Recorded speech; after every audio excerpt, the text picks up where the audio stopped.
Welcome to the world's longest Make Your Mark review. So, I don't know if you've heard the news, but Make Your Mark has officially met its maker.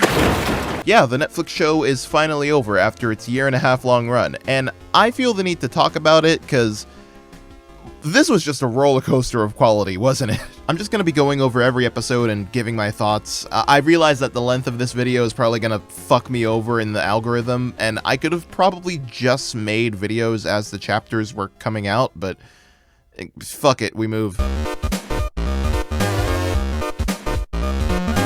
I want to say A New Generation was pretty well received. I never heard any complaints about it, and I personally really liked it. This was at a time when I was basically fresh off of finishing Friendship is Magic, and that obviously left a good taste in my mouth. That said, my expectations for A New Generation were actually really low. I approached it with caution because I wasn't sure if the studio could really understand what made Friendship is Magic so appealing, apart from the colorful horses for little girls aspect. It's mainly because I really didn't like the 2017 movie. I could make a whole ass video on my thoughts about that, but to make it short, I didn't like any of the music. I thought the animation looked really slow and sluggish a lot of the time. I thought the writing was corny as shit. I thought most of the characters were given nothing to do, and most egregiously probably, the exposition was awful. This movie took characters that clearly already had like seasons of history and development with each other and tried to exposit them for a new audience in the first like 10 minutes while trying to appeal to the old fans. To me, that just didn't work. I think if you want to make a movie that ties into a TV show, you either assume that your audience already knows the characters well enough, or you make it the very first thing before the show even begins. That way you actually have an excuse for the exposition, having the characters meet for the first time and junk. A New Generation, thankfully, did exactly that. I mean, in terms of lore, yeah, it takes place in the same Equestria, but it's literally centuries removed from Friendship is Magic, and I think it's pretty objectively better for that. It's a new world, new characters, new style, but at the same time it has a bunch of references for veterans. I know someone who watched A New Generation and liked it so much that it encouraged them to watch all of Friendship is Magic. And like, pandering aside, ANG just has some really good writing. I'd say the story is kind of meh, but the writing therein and the character interactions, the dialogue and motivation, it's all there, and it's very good. It definitely shot way past my expectations, that's for sure. That said, even after the movie came out, I was still hesitant to increase them. Certainly, A New Generation had raised the bar, but of course, I knew that the animation in the show probably wouldn't have the same production value. The music probably wasn't going to be as good, and the celebrity voice actors would be replaced. If anything, I was mainly banking on the writing still being great, having that same great pacing, and maybe a few more references and expansion of the lore for those willing to dig deeper. I still wasn't getting my hopes up out of caution, and then Tell Your Tale happened, and that was like, okay. This isn't a Tell Your Tale retrospective, so I'll be brief, but I didn't hate Tell Your Tale upon first impressions. No, I thought it had a lot of charm and rewatch value, and would, you know, hold me over until the Netflix show hit the shelves. I figured it wasn't really fair to assess the aspects of Make Your Mark based on Tell Your Tale, so I just waited. Flash forward, it's now May 26th, the day Make Your Mark Chapter 1 comes out, and my senior prom night. All my friends were on the dance floor, my acquaintances were probably off doing coke in the bathroom or something, I don't know, I had bigger priorities. I hid under the table, logged into my Netflix account, and began to watch Make Your Mark Chapter 1 for about 7 minutes before I turned that shit off. My expectations were low, but Make Your Mark Chapter 1 somehow went lower, and like, that's a damn shame. I started watching and immediately shit just felt off, namely the animation after the opening sequence. Okay, yeah, I guess that's the elephant in the room. I don't know if this was a budget issue or a time crunch issue or what, but whatever the case was, Make Your Mark Chapter 1 definitely needed more time in the oven. The lighting is just straight up weird. Everything is so fucking bright, but also it really doesn't feel like there's any depth. It all just looks so flat. That's the best way I can put it. And good lord, a lot of the animation here is just straight up bad. Little if any anticipation, no exaggeration, everyone looks so stiff. You can just straight up see the keyframe snapping into place in a lot of these scenes, and it is not pretty to look at. And these problems only kind of go away in the final climactic part, but still, it's just not up to snuff. And I don't think this is an issue of them being lazy. I think I can legitimately tell that the animators tried to make this look as good as possible, but you can just smell the misery of an understaffed animation team. And when the only thing you have to compare it to is A New Generation, Fucking hell. I suppose it also doesn't help that the writing in this one sucks. I have a hard time saying it's abysmal, that's highly subjective, but Jesus, it's hard to sit through for me. And it's not even because of the, let's call it, new direction the characters are in. No, this writing is just boring. I cannot remember a single line from this episode. Okay, actually, that's not true. When this bird takes Pip's phone and she's like, "It's my phone!" That was pretty damn funny. Actually, if I could be positive for a second, I do love the new voice cast. I was never attached to the celebrity cast, mainly because they're celebrities. Of course they weren't going to stick around no matter how good their performance was. And it took me a while to come to this opinion, but I personally love all the Make Your Mark actors over the New Generation actors. Might just be because I've heard them more often, but they've all rightly cemented themselves as being iconic in my mind, especially Pip. The song that she sings in this episode, Everything Is Gonna Be Okay, it's pretty good. I definitely prefer it outside of the context of this episode. It's integrated kind of weirdly, but it's still very enjoyable to me. I actually really fuck with how Make Your Mark handled the songs. They released the albums before they released the specials, and legit, they got me hyped as fuck. I'll make sure to go over each song individually when I reach them, but overall, I like how they're written. The lyrics are usually like super generalized so they don't spoil the episode out of context, which I really fucking appreciate. I like it when songs and shows aren't particularly tethered to that one episode and instead can be cleverly applied whenever needed. Everything Is Gonna Be Okay just straight up sounds like some campy, energetic late 2000s workout music, some fresh beat band kind of shit, but I still like it. It's catchy enough. But again, the animation during this sequence is just straight up terrible. There's no sugarcoating that shit. You know, I've noticed when there's a new cartoon, the first few episodes are usually animated really well, or at least are the best looking in the season, and then the animation quality slowly decreases over time as the show goes on. But you know, by then it really doesn't matter because you already have a captive audience. They had something great with the New Generation, but then Tell Your Tale was polarizing, and then Make Your Mark was disappointing. Legit, I think chapter 1 is like a bottom 3 episode for me. It wasn't enough to turn me away though, mainly because I could see legitimate promise. On paper, the characters could have some amazing interaction and development, and they already set up some intrigue with this new baby dragon and this new alicorn whose lighting looks like shit, but I digress. Make Your Mark still had me by a thread. It just had to, you know, regain my trust.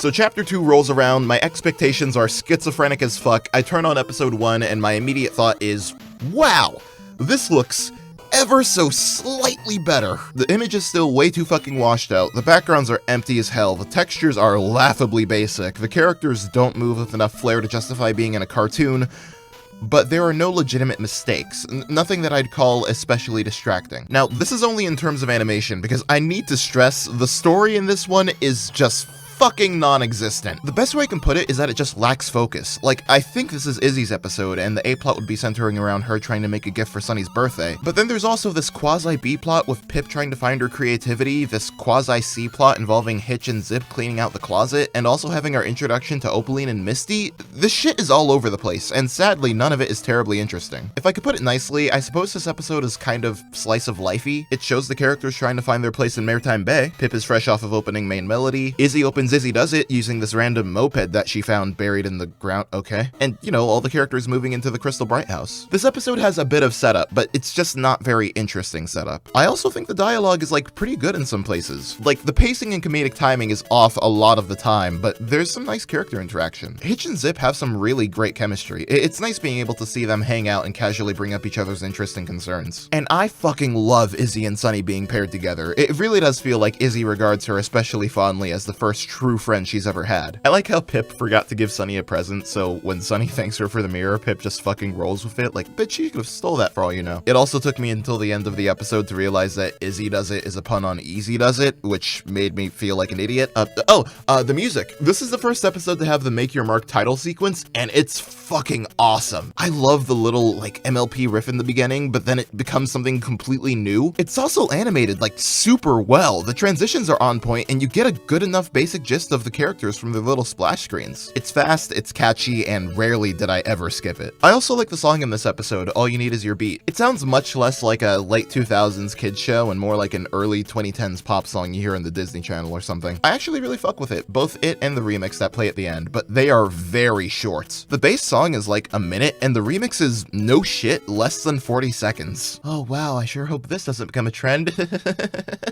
But nah man, this episode is dull. The biggest thing it has over chapter 1 is just that it's shorter. Episode 2 is notably better to me. When it's brought up, my first thought is always how beautiful the sunset lighting looks in the opening scene. The show is incrementally improving with each step, and I will legitimately commend it for it. I like how Sunny and Hitch are at odds at how to handle Earth Pony magic. It's another instance of Hitch being the responsible one and Sunny being the free spirit, though I gotta cry foul here, Hitch is 100% in the right. I don't really like Earth Pony magic, and that's not because I think them being able to grow plants is a bad idea. I actually think that's pretty cool. No, it's just because it's overpowered as shit. Ponies with literally zero experience, sometimes literal children, are able to grow plants that are like 5 times their own height, and like, why? Like, if it was up to me, Earth Pony magic would have stricter rules. For starters, I'd make it so that they'd have to be in direct physical contact with the earth or a plant that they're trying to grow. Like, they always have this snaking vine pattern that appears, which is cool, but seeing it appear on solid ground makes it feel more like they're summoning a plant rather than growing a plant. Also, magic like this should actually be something ponies have to practice at, and I think it should come easier to ponies that already have a keen interest in nature. Like, Posey and Dahlia are gardeners, so it would make more sense for them to be more adept at growing plants than Hitch and Sprout. Speaking of which, I'm glad this episode brought Sprout back. I'm pretty sure he's doing some community service for his actions in the movie. I was never really the biggest fan of his character, but I was always interested in seeing what the writers would do with him. Legit, before Misty was introduced, I thought Sprout was going to be the late addition to the main 6, but clearly that's not the case. He has been demoted to a background character. Now that I say it though, I guess this episode is kind of like a softcore introduction to a lot of the background characters, and for what it's worth, I like a lot of them. Sprout's alright, Dahlia's pretty charming to me. I really like the Pipsqueaks. Their character designs are freaking aces. This episode has a bit more focus than the last 2, but I still wouldn't really call it good. You have the A-plot revolving around Hitch placing a temporary ban on frivolous use of Earth Pony magic, which, again, makes total sense to me. And then you have the semi-B plot with Izzy babysitting Sparky. I call it a semi-B plot because it's brought up like a third of the way through the episode and really only has like 3 scenes dedicated to it before that subplot is over. Now, while Izzy is doing all that, Sunny and Zip are sort of following Hitch around, but I swear to God, Pip is just here out of obligation. I seriously forgot about her existence until like halfway through the episode, and her dialogue is actually terrible. So far, Make Your Mark has been missing the mark by doing the same thing I give Friendship is Magic Season 1 shit for, which is unnecessarily shoehorning in characters that should have no business being in the episode. In FIM, the problem revolved around Twilight. It didn't matter if the story didn't center around her, or really have anything to do with her, she'd always need to be there for the sake of delivering the Dear Princess Celestia letter. That's why I feel like the show really opened up in Season 2 when they finally let other characters deliver letters, and then opened up even more in Season 5 when they got rid of the letters entirely. There are no Dear Princess Celestia letters anymore, so I don't know why these first 2 episodes felt the need to integrate the entire main 5 plus the Opaline stuff. It just makes the story feel sloppy and unfocused, with at least one character being given nothing interesting to do, and sadly both those times that character has been Pip, who was also pushed pretty far off to the sidelines in A New Generation. The most interesting thing that happens in this episode is, of course, the Princess Twilight thing. Her final message to the new bearers of the Unity Crystals to watch out for that bitch Opaline. And, like, I like this. It was pretty cool. I like how Twilight's simple main style translates into a Make Your Mark model, and I'm always a sucker for thick, expressive eyebrows on my characters. I noticed that we really never see her hooves when she's talking, which is pretty odd. Usually if you're speaking with a lot of conviction, you're more prone to talk with your hands. But then I realized that they probably did this because they didn't want to have any awkward contrast between the way the hooves look in both generations. The Together Tree setup is pretty cool. It's one of those things that I completely forgot about at first and really only made a mental note of upon my first rewatch. But all in all, I hate to say it, this is another mid episode. My Little Pony Make Your Mid. You gotta understand though, I literally had nothing better to do, and they set up enough intrigue to keep me watching for a little while longer. Portrait of a Princess is a fucking great episode. It's the best in Chapter 2, in my opinion. Like, damn, what a 180. Okay, to start with the negatives, this episode's colors are very muted in a lot of places. Like, I swear, all the scenes in Main Melody are so gray. It actually kind of reminds me of Friendship is Magic Season 1, to bring that up again. But dude, I swear, the animation this time is way less distracting. Hell, there's actually a healthy amount of exaggerated faces here, namely from Pip. I wouldn't call it impressive overall, but I think we're finally over the animation being bad. At the time, I was betting on it being pretty consistently average for the duration of the chapter. But no shit, the thing I like most about this episode is the story and the writing therein. They finally got the A-plot, B-plot division right.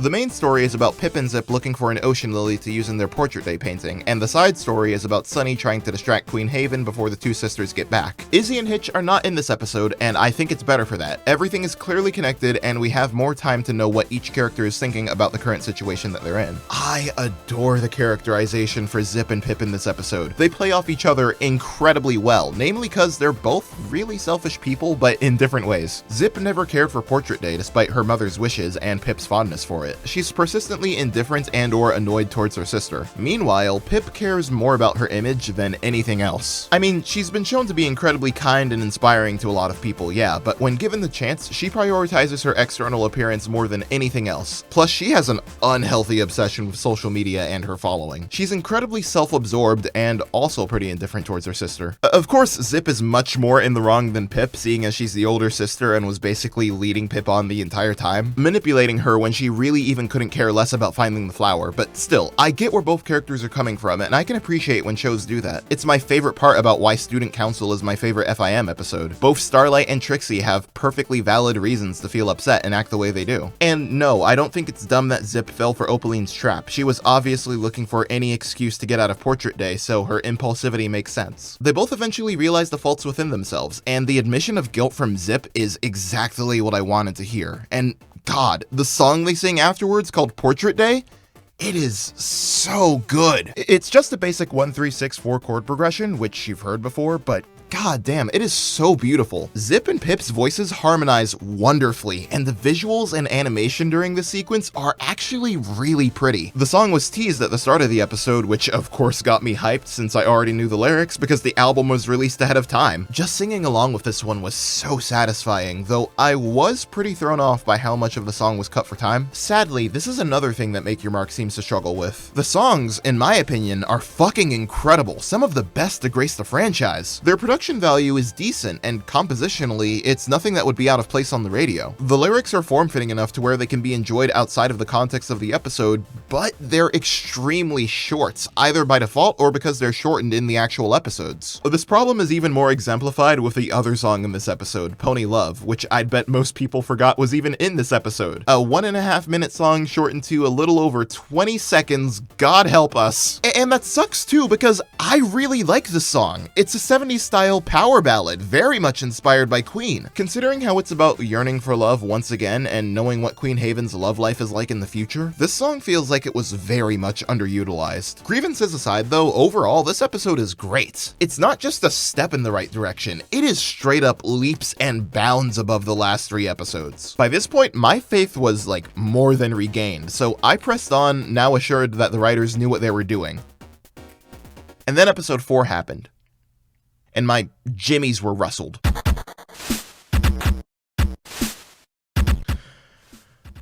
Okay, like, it's not bad. We still only have an A plot and B plot revolving around Sunny's inner conflict with using her alicorn magic to gain the townspeople's approval, and Pip using Sparky to gain brownie points on Cliptrot. Also, the animation in this one is legitimately good a majority of the time. The characters make some awesome facial expressions, and their movements are very frantic and snappy this time around. They rarely feel as lifeless and mechanical as before, but that is also one of this episode's major problems. It is too fast, too frantic, specifically in terms of the editing. This is the first episode where I really notice Make Your Mark's straight up bizarre editing when it comes to dialogue. Rarely is there ever a moment of silence here. Characters will just start talking and then another character will respond to what they said like way too soon afterwards, far faster than they should. I can physically hear the jump cuts within the audio files, and please tell me I'm not the only one who noticed this. A lot of the jokes in this episode could have been really hard hitting, but the pace of the delivery and this straight up attention deficit editing really fucks with the comedic timing.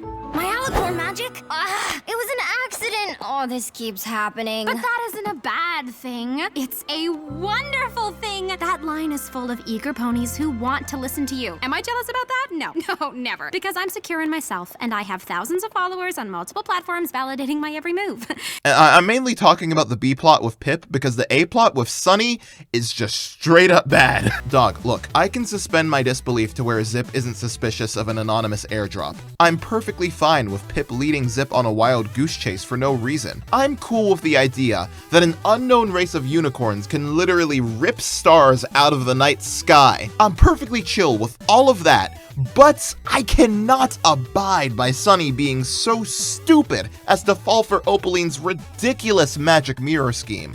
This shit is dumb, just plain and simple. And I wish I could only say that about Sunny, but the townspony she's trying to impress fucking suck too. Now, individually, I think most of them are pretty great. They clearly all have their own distinct personalities, unlike the residents of Ponyville pre-season 5, who were pretty much interchangeable and rarely, if ever, had a consistent voice actor. Yes, when they're given the spotlight, then I think they're great, but collectively, their IQ just fucking plummets. They become whiny, panic-prone, all that individuality just straight up disappears. They were like this in Chapter 1, but it just annoys me more here, and this aspect really doesn't get better as the show goes on. The Pip B-plot, it's fine. It's extremely predictable and completely unrelated to the A-plot, but it's fine. Serviceable at best. If I can compliment this episode for anything, I like that they brought back Sugar Moonlight from A New Generation, getting that little bit of lore that she and Sunny went to school together, because of course they did. And while I don't think the speech itself is that great, I do like how Izzy is the one to cheer Sunny up. You know, in the movie and some of the comics and even children's books, Sunny and Izzy are practically joined at the hip, but it is sadly toned down significantly in the shows proper, so it's nice to see a little glimpse of that every once in a while. Same thing goes for Sunny's roller skating. It's just a nice little added detail about Sunny's character that I like seeing every now and again. The details can't save this episode though, and we are squarely back in mid territory, which is a damn shame. I still held out a bit of hope thanks to the prior episode, but my expectations were squarely leveled once again.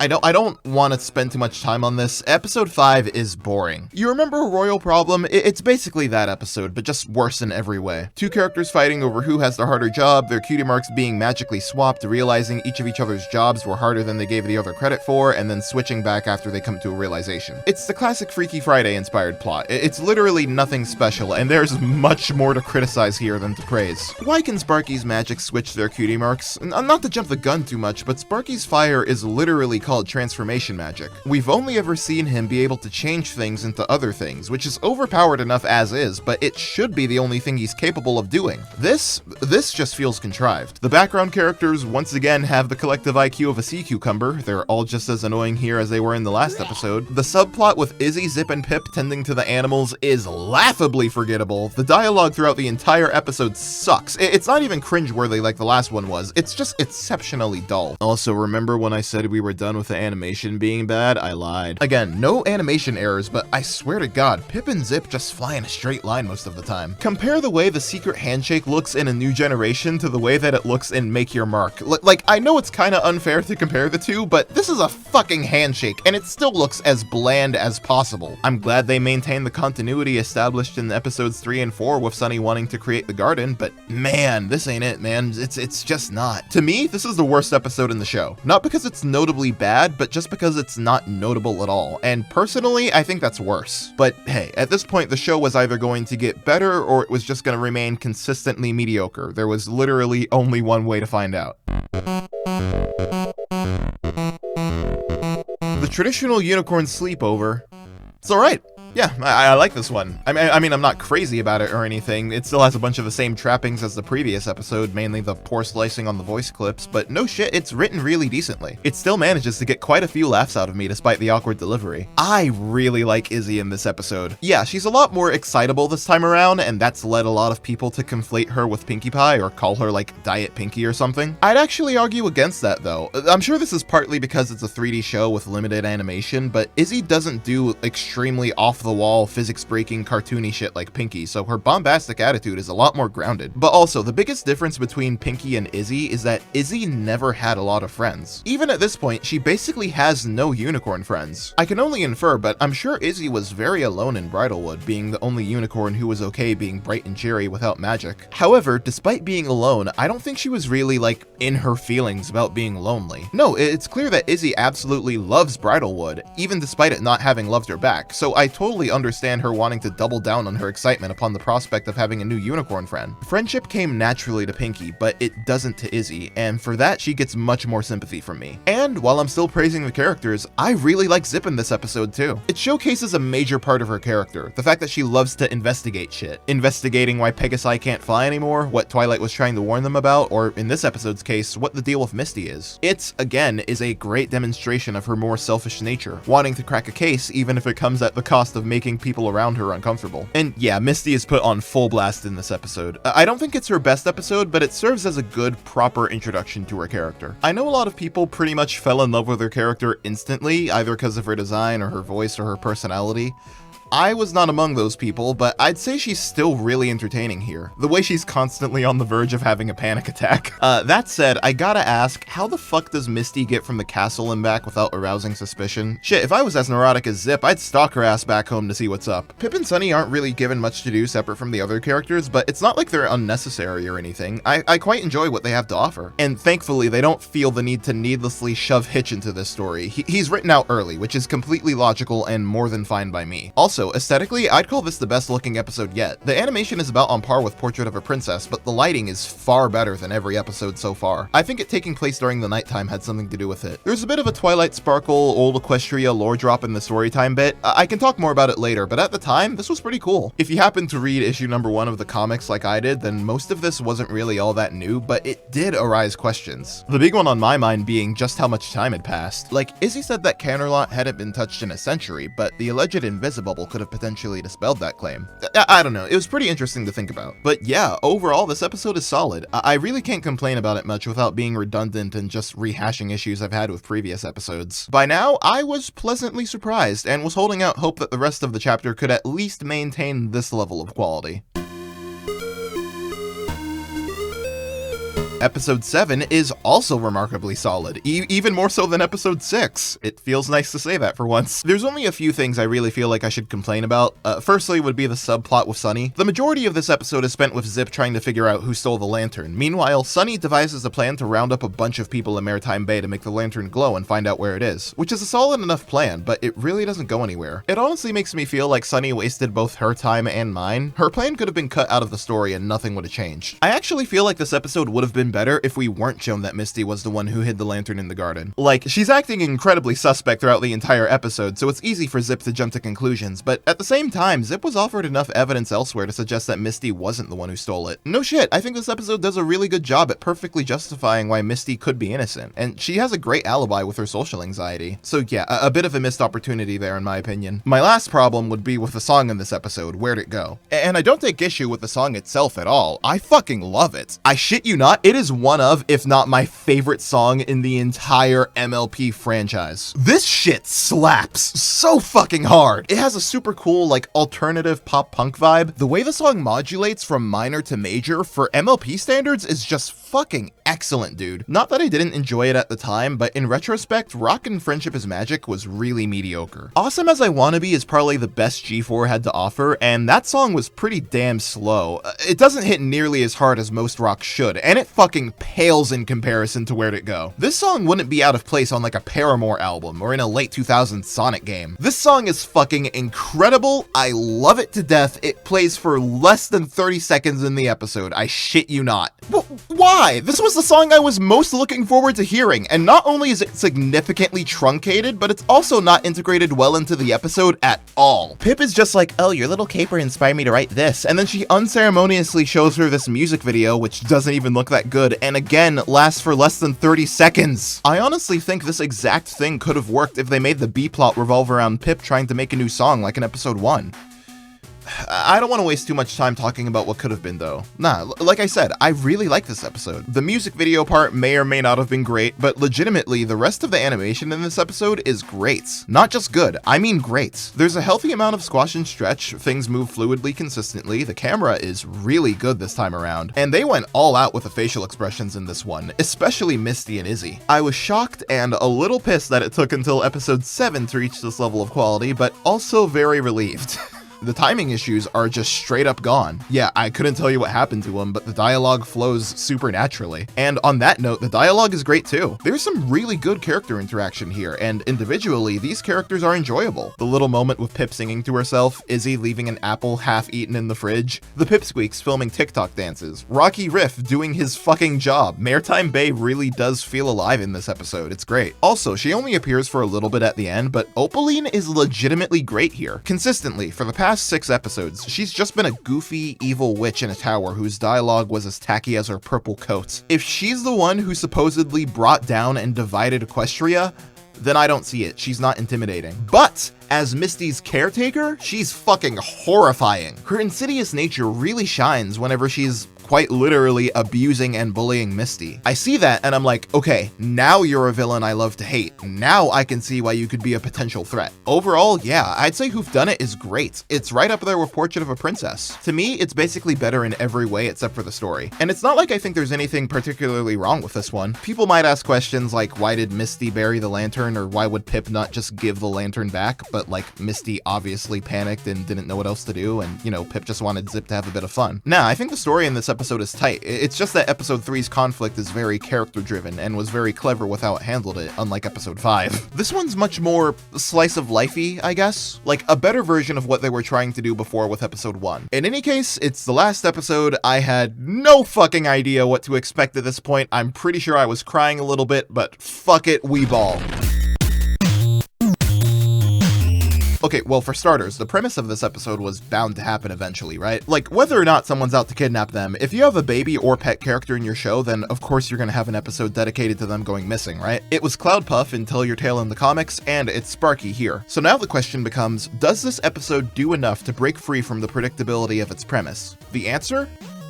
Fuck you. This episode does not have a plot. Sparky goes missing and shit just happens and the characters fuck around until they get a clue. The main 5 are looking for him, but not really in like a fun way. All their efforts are super disorganized and chaotic, and I get that's the point, them all stepping on each other's hooves with their individual methods until they find the thing that they need to work together on, but this shit goes on for way too long. It's certainly less enjoyable than similar episodes, like the Saddle Row Review, for example. The basic premise for this episode, excluding the B-plot, feels like it'd be more appropriate to have in Tell Your Tale, but instead they just stretched it out and spliced in a few scenes with Misty. It's far from the worst episode so far, but I'd say it's only a smidge above episode 4. Mainly because, for as nonsensically as they act, at least it's reasonable for them to have the entire main 5 featured in this one. Just like episode 4 though, the pacing issues are back in full swing and are ruining the impact of the writing, which I'm sad to say really isn't even that great this time around. They feel much more two-dimensional in this story. Never expressly annoying, just kind of bland and dumb. And man, did they fuck up the song in this episode. A Special Tune is such a beautiful song, one of my favorites in the album. It's only a minute long, but everyone's vocals harmonize so beautifully. The mixing on it is great too, between the soft piano and the strings and the straight up mystical sounding flute. It is such a wonderful, powerful, emotional lullaby. It would be great, but I shit you not, they're pretty much talking over it the entire time, and it dramatically takes away from the emotion of the track. And like, why? Why would you do this? Considering how this is the last song, I might as well talk about how the show's been handling music so far, because I really like the idea on paper. Characters sang in Friendship is Magic mainly when they wanted to like convey their emotions or to carry the plot forward. Classic musical theater shit, and that's fine. A lot of the best kid shows do that, and their music is usually pretty serviceable, but personally, I don't like musicals. If I had a choice between a show being a musical or not, most of the time I'm gonna choose not. I think the context of the scenario kind of ruins any chance of the song being objectively great or not cringeworthy in terms of songwriting. My least favorite songs in Friendship is Magic are usually the ones that can't be understood without the context of their episodes. It's also why I hate musical episodes, no matter how good their stories are. Magical Mystery Cure, Crusaders of the Lost Mark, A Heartwarming Tale,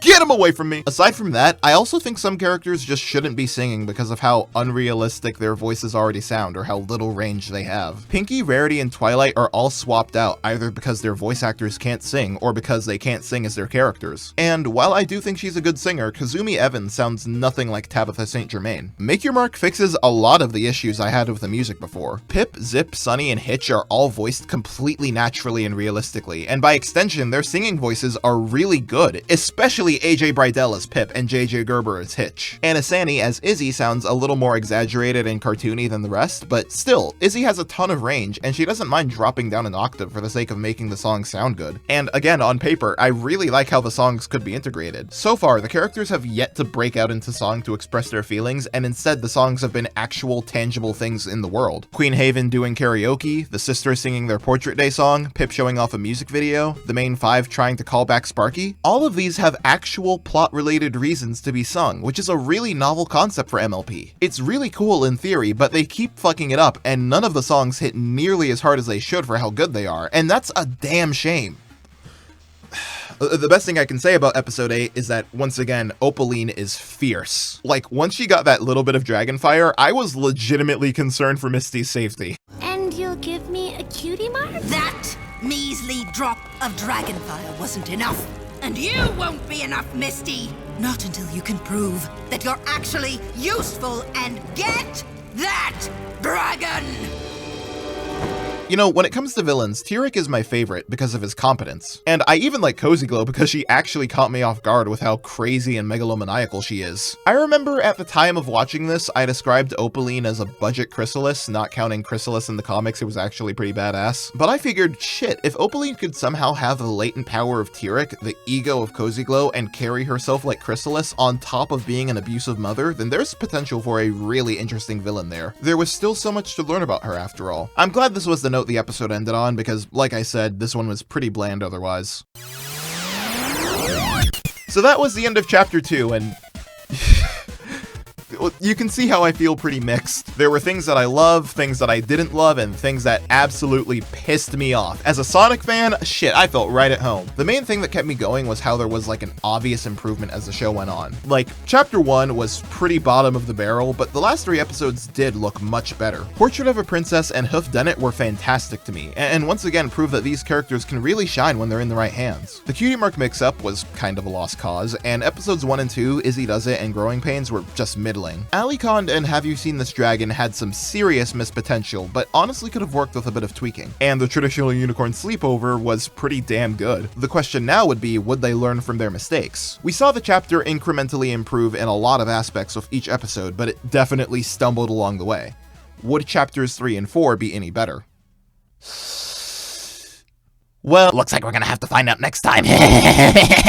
This pony love, memories of all I ever wanted.